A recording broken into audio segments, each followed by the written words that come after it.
রাখাল, নেকড়ে ও অদ্ভুত সতর্কবার্তা। সবুজ পাহাড়ের পাদদেশে একটি ছোট গ্রাম। গ্রামের পাশে বিস্তীর্ণ মাঠে প্রতিদিন ভেড়া চড়াত এক দরিদ্র কিন্তু সৎ রাখাল। নাম তার হাসান। হাসান খুব সাধারণ মানুষ ছিল, কিন্তু তার একটি সুন্দর অভ্যাস ছিল। ভেড়া চড়ানোর সময় সে প্রায়ই ধীরে ধীরে বলতো, সুবহান আল্লাহ, আলহামদুলিল্লাহ, আল্লাহু আকবার। সেই জিকিরে তার মন শান্ত থাকত।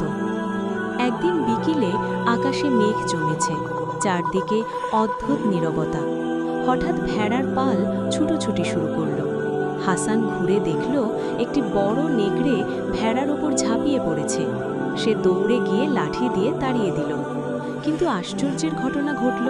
নেকড়েটি কিছু দূরে গিয়ে হঠাৎ মানুষের মতো কণ্ঠে বলল, হে রাখাল, আজ তুমি এই ভেড়াকে আমার কাছ থেকে বাঁচালে, কিন্তু সেই দিনের কি হবে যখন আর কোনো রাখাল থাকবে না? হাসান ভয়ে কাঁপতে লাগল। সে বলল, তুমি তুমি কথা বলছো? নেকড়ে আবার বলল, আমি তোমাকে এমন এক সত্য বলছি যা মানুষ ভুলে গেছে।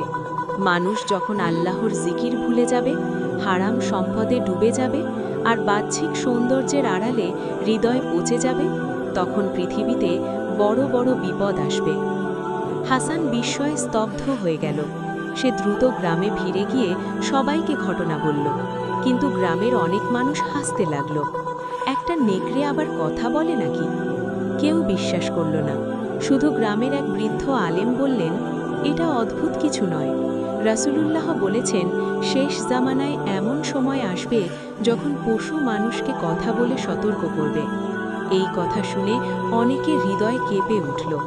সেদিন রাতেই হাসান আকাশের দিকে তাকিয়ে দীর্ঘশ্বাস ফেলল।